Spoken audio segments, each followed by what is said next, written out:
জান্নাতের 10টি অজানা সত্য যা আপনাকে ভুলিয়ে দেবে পৃথিবীর সকল দুঃখ কষ্ট। আল্লাহ তাআলা দুনিয়ায় আপনার রিজিকের দায়িত্ব নিয়ে নিয়েছেন, তাই রিজিকের ব্যাপারে মোটেও চিন্তিত হবেন না। কিন্তু আখিরাতে আপনার জন্য জান্নাতের কোনো নিশ্চয়তা তিনি দেননি, সুতরাং সৎকর্মের ব্যাপারে কোনো শিথিলতা করবেন না। জেনে রাখুন, নাজাত লাভকারী মানুষের সংখ্যাটা খুব কম, অথচ পৃথিবীর জীবনটা খুবই ক্ষণস্থায়ী। জান্নাতের নিয়ামত ছাড়া সকল নিয়ামত অস্থায়ী। জাহান্নামের কষ্ট ছাড়া সকল দুঃখ কষ্টের একটা সমাপ্তি আছে। অতএব সময় শেষ হওয়ার আগে নিজেই নিজের বিচার করুন। যিনি জান্নাত পেতে চান তার উচিত জান্নাত পাওয়ার জন্য সর্বাত্মকভাবে চেষ্টা করা, আর যিনি জাহান্নামকে ভয় করেন তার উচিত যত দ্রুত সম্ভব জাহান্নামের পথ পরিহার করা। হৃদয় তো তৃপ্তি বোধ করে কেবল ইমানের সুবাস পেলে, চোখ তো শীতল হয় শুধু রহমানের দিদার পেলে। জান্নাত হলো মুমিনের জন্য নববধূ স্বরূপ, যার দেনমোহর হলো নফসকে দমন করা। হে উচ্চাভিলাষী মানুষ, এবার তাহলে চলুন অপরূপ জান্নাতের জন্য চেষ্টা করি আর এই তুচ্ছ পৃথিবীর মায়া ত্যাগ করি। জান্নাতে রয়েছে স্বচ্ছ মুক্তা সদৃশ্য মনোরম প্রাসাদ। সেগুলো এতই স্বচ্ছ যে সেগুলোর ভেতর থেকে বাইরে দেখা যায়। জান্নাতের এসব প্রাসাদ সম বাড়ি কেবল তাদের জন্য যারা মানুষের সাথে কথা বলে, বিনম্রভাবে অসহায়দের আহার করায়, গভীর রাতে অন্যরা যখন গভীর ঘুমে বিভোর তখন তারা নামাজে দাঁড়ায় নিজ প্রভুর সান্নিধ্য পাওয়ার আশায়। এছাড়া অন্যান্য গুণের অধিকারী মানুষদের জন্য জান্নাতের আরও 100টি স্তর রয়েছে, যার সর্বনিম্ন স্তর হলো এই পৃথিবী চাইতে 10 গুণ বড় এবং ফুলে ফলে সুশোভিত সমৃদ্ধ জান্নাত। জান্নাত সম্পর্কে 10টি বিশেষ তথ্য। জান্নাতে রয়েছে অসংখ্য নদী এবং ঝর্ণাধারা, যার প্রতিটি ধারা সুউচ্চ জান্নাতুল ফেরদৌসের নিচ থেকে প্রবাহিত প্রধান 4টি স্রোতধারা থেকে প্রবাহিত হয়। এগুলোর কয়েকটির নাম পবিত্র কোরআনুল করিম ও হাদিস শরীফে উল্লেখ করা হয়েছে, যেমন আল কাউসার। জান্নাতের এই নহরটি নবীজি মুহাম্মদ রাসূলুল্লাহ সাল্লাল্লাহু আলাইহি ওয়াসাল্লামের জন্য নির্দিষ্ট বিশেষ নহর। কিয়ামতের দিন মুসলমানরা এই নহর থেকে পান করবেন জান্নাতের অমীয় সুধা। এটি এমন এক নহর যেখান থেকে একবার কেউ পান করলে আল্লাহর রহমতে আর কখনো তৃষ্ণা বা পিপাসা বোধ করে না। এই নহরের নামে পবিত্র কোরআনের আল কাউসার সূরাটির নামকরণ করা হয়েছে। আল কাউসার নহরের 2 তীর বাঁধাই করা থাকবে গম্বুজের চূড়ার মতো ফাঁপা সারি সারি মুক্তা দিয়ে। এর তলদেশের মাটি হবে কস্তুরীর মতন, নদীর তলায় ছড়ানো নুড়ি পাথরগুলো হবে মুক্তা সদৃশ্য, পানি হবে বরফের চেয়ে বেশি সাদা, চিনির চেয়ে বেশি মিষ্টি। এই নহর থেকে পান করার জন্য থাকবে ঝলমলে স্বর্ণরূপার কারুকাজ খচিত পানপাত্র। আল বাইসাখ, শহীদগণ এই নহরে গোসল করবেন এবং গোসল শেষে পূর্ণিমা চাঁদের মতো উদিত হবেন। এই নহরে গোসলের ফলে তাদের শরীর থেকে যুদ্ধক্ষেত্রে সকল আঘাতের চিহ্ন মুছে যাবে। আল বারিক, এটা জান্নাতের প্রবেশদ্বার সংলগ্ন একটা নহর। শহীদগণ এই নহরের পাড় ঘেঁষে বসবাস করবেন। সকাল সন্ধ্যায় এখানে তাদের খাবার পরিবেশন করা হবে। তাসনিম ঝর্ণাধারা, এটা হলো জান্নাতীদের সর্বশ্রেষ্ঠ পানীয়। এটা সিলমোহরকৃত ফুলের রস বিশেষ।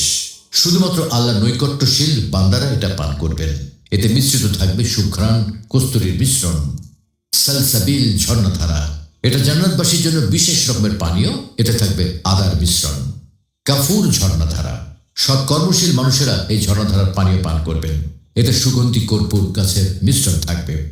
জান্নাতের এসব পানীয় পান করার কারণে কেউ মাতাল হবে না, কারো মাথা ব্যথা করবে না এবং কারো স্মৃতিশক্তিও হারিয়ে যাবে না। বরং জান্নাতের এইসব পানীয় পান করার কারণে জান্নাতবাসী লাভ করবেন অসীম আনন্দ, যে আনন্দের কথা দুনিয়ার মানুষ কল্পনা করতে পারবে না। সেখানে ঘোরাফেরা করবে চিরকিশোরগণ। তাদের দেখে মনে হবে যেন সোনালি বা রূপারি কাঁচের পাত্রে বিক্ষিপ্ত মণিমুক্তা। জান্নাতীদের খাবার, জান্নাতীদের খাবার হবে নানা রকম মাংস, 3 ফল সহ আর অনেক রকমের মনের মতো ফল ফলাদি, যেমন আল্লাহ তাআলা পবিত্র কোরআনে বলেছেন, তারা সেখানে অর্থাৎ জান্নাতে যা চাইবে তাই পাবে এবং আমার কাছে রয়েছে আরো অধিক। জান্নাতের গাছগাছালি, জান্নাতের গাছগাছালির কাণ্ড হবে সোনালী রঙের আর পাতাগুলো হবে গাঢ় সবুজ পান্নার মতো। এই গাছগুলোর একটি হলো তুবা বৃক্ষ। এই গাছটি হবে অনেক লম্বা একটি গাছ। জান্নাতীদের পোশাক স্বরূপ এই গাছের ফলগুলি ঝরে পড়বে। প্রতিটি ফলের তন্তু থেকে তৈরি করা যাবে ভিন্ন ভিন্ন রঙের, ভিন্ন ভিন্ন বুননের 70টি পাতলা অথবা পুরু রেশমি পোশাক। পৃথিবীর মানুষ এত সুন্দর পোশাকের কথা কল্পনা করতে পারবে না, অথচ জান্নাতীগণ নিজেদের ইচ্ছে মতো এইসব পোশাক যত খুশি পরতে পারবেন। এই গাছগুলোর আশেপাশে এসে জান্নাতীগণ সমবেত হবেন এবং পৃথিবীর জীবনের নানা মধুর স্মৃতিচারণ করবেন। তাদের প্রতিটি সুখ স্মৃতি স্মরণ করার সাথে সাথে আল্লাহ তাআলা এক বিশেষ শীতল বায়ু প্রেরণ করবেন। এই বাতাসে দুলে উঠবে তোবা গাছের প্রতিটি শাখা। জান্নাতের আরেকটি গাছের নাম হলো সিদরাতুল মুনতাহা। আল্লাহর আরশের নিচে অবস্থিত এটি একটি বিশাল বৃক্ষ। এই গাছের নিচ থেকে প্রবাহিত হবে 4টি নহর। গাছটিকে ঘিরে থাকবে আল্লাহর নূর এবং অসংখ্য ফেরেশতা। এখানে অবস্থান করবেন সৈয়দুনা ইব্রাহিম আলাইহিস সালাম। তার আশেপাশে থাকবে সেই সব মুমিন বাবা মায়ের সন্তান যারা শিশু বয়সে মৃত্যুবরণ করেছিল। ইব্রাহিম আলাইহিস সালাম এইসব শিশুদের নিজ সন্তানের মতো লালন পালন করবেন। এই গাছের প্রতিটি পাতায় লেখা থাকবে আল্লাহর সকল সৃষ্টির পরিচয়, যাদের সঠিক পরিচয় খোদ আল্লাহ ছাড়া আর কারো জানা নেই। এছাড়া জান্নাতে পৃথিবীর পরিচিত সব রঙের সব স্বাদের ফল গাছও থাকবে। আল্লাহ তাআলা বলেন, হে নবী সাল্লাল্লাহু আলাইহি সাল্লাম, যারা ঈমান এনেছে এবং সৎ কাজ করেছে আপনি তাদেরকে এমন বেহেশতের সুসংবাদ দিন যার পাদদেশে নহরসমূহ প্রবাহমান থাকবে। যখনই তারা খাবার হিসেবে কোনো ফল প্রাপ্ত হবে তখনই তারা বলবে, এ তো অবিকল সেই ফলই যা আমরা ইতিপূর্বে লাভ করেছিলাম। বস্তুত তাদেরকে একই প্রকৃতির ফল প্রদান করা হবে। জান্নাতের ফলগুলোর মধ্যে উল্লেখযোগ্য হল তিন, আঙ্গুর, আনার, কলা, সবুজ খেজুর এবং বরই। যেসব ফল আল্লাহ তাআলা দুনিয়ার সৃষ্টি করেছেন সেই সব ফল জান্নাতেও থাকবে। জান্নাতের চাবিকাঠি। জান্নাতের চাবি হলো লা ইলাহা ইল্লাল্লাহু মুহাম্মাদুর রাসূলুল্লাহ। আর এই চাবিটির ধাপ হলো সৎকর্ম। সৎকর্মের মাধ্যমে প্রকৃত অর্থে এই চাবিটি কার্যকর হয়ে ওঠে। জান্নাতে প্রথম প্রবেশকারী। জান্নাতে সর্বপ্রথম প্রবেশ করবেন আমাদের প্রিয় নবী মুহাম্মদ সাল্লাল্লাহু আলাইহি ওয়াসাল্লাম। তিনি প্রবেশের পর সকল মুমিনদের জন্য সুপারিশ করবেন। অতঃপর মুমিনগণ একে একে সকলেই জান্নাতে প্রবেশ করবেন। জান্নাতের প্রবেশ পথ। জান্নাতে প্রবেশের জন্য 8টি বাব অথবা প্রবেশপথ রয়েছে। প্রবেশপথগুলোর নাম হলো বাবু মুহাম্মদ সাল্লাল্লাহু আলাইহি ওয়াসাল্লাম, এটাকে বাবু তাওবা বলা হয়ে থাকে। বাবু সালাত, বাবু সাওম, এটাকে বাবু রায়ানও বলা হয়। বাবু যাকাত, বাবু সাদাকা, বাবু হজ ও উমরা, বাবু জিহাদ এবং আত্মীয়তা রক্ষার বাব। জান্নাতের স্তর বিন্যাস। জান্নাতের অনেকগুলো স্তর রয়েছে। সর্বশ্রেষ্ঠ স্তর হলো জান্নাতুল ফিরদাউস। এটা মহান আল্লাহ রাব্বুল আলামিনের আরশের নিচে অবস্থিত, যার নিচ থেকে প্রবাহিত হয় জান্নাতের প্রধান 4টি স্রোতধারা: দুধের নহর, মধুর নহর, শরাবের নহর এবং পানির নহর। জান্নাতুল ফিরদাউসের স্থানগুলোর মধ্যে সর্বশ্রেষ্ঠ স্থান হলো মাকামুল উসিলা। এটা হচ্ছে আমাদের প্রিয় নবী সৈয়দুল আম্বিয়া মুহাম্মদ সাল্লাল্লাহু আলাইহি ওয়াসাল্লামের বাসস্থান। কিয়ামতের দিন কেউ যদি কোনো সুপারিশ প্রার্থনা করে তবে তার জন্য শুধু মুহাম্মদ সাল্লাল্লাহু আলাইহি ওয়াসাল্লামের সুপারিশ গ্রহণ করা হবে। জান্নাতি মানুষের শরীর। আল্লাহ তাআলা জান্নাতে মানুষদের প্রেরণ করবেন তাদের আদি পিতা আদম আলাইহিস সালামের অবয়ব দিয়ে, এবং তাদের শরীর হবে সব ধরনের অবাঞ্ছিত লোম মুক্ত। জান্নাতীদের শরীর হবে 60 হাত দীর্ঘ, বয়স থাকবে 33। শারীরিক সৌন্দর্য হবে ইউসুফ আলাইহিস সালামের মতো, তাদের হৃদয় হবে আইয়ুব আলাইহিস সালামের মতো, আর ভাষা হবে মুহাম্মদ সাল্লাল্লাহু আলাইহি ওয়াসাল্লামের মতো। অর্থাৎ জান্নাতীগণ কথা বলবেন আরবি ভাষায়।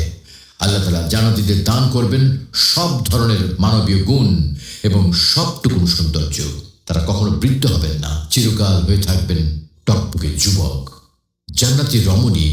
জান্নাতের রমণীরা হলেন আল্লাহ তাআলার এক বিস্ময়কর সৃষ্টি, আনত নয়না হুর।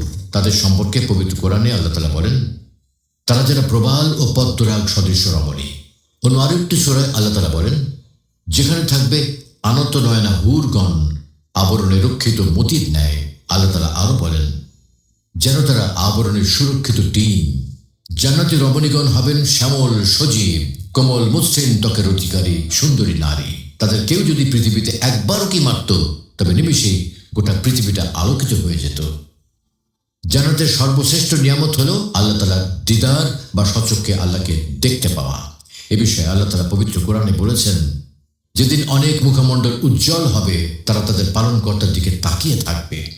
জান্নাতীগণ যখন আল্লাহ রাব্বুল আলামিনকে দেখতে পাবে তখন খুশিতে তাদের মুখগুলো উজ্জ্বল হয়ে উঠবে।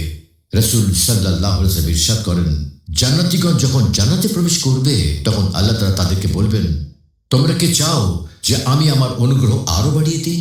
তারা বলবে, আপনি কি আমাদের চেহারাগুলো আলোকোজ্জ্বল করে দেননি, আমাদের জান্নাতে প্রবেশ করাননি এবং জাহান্নাম থেকে মুক্তি দেননি? রাসূলুল্লাহ সাল্লাল্লাহু আলাইহি ওয়াসাল্লাম বলেন, এরপর আল্লাহ তাআলা আবরণ তুলে নেবেন। আল্লাহর দর্শন লাভের চেয়ে অধিক পছন্দনীয় জিনিস আর কিছু তাদের দেয়া হয়নি। হে আল্লাহ, আমরা আপনার কাছে প্রার্থনা করি আপনার সন্তোষ এবং কামনা করি জান্নাত।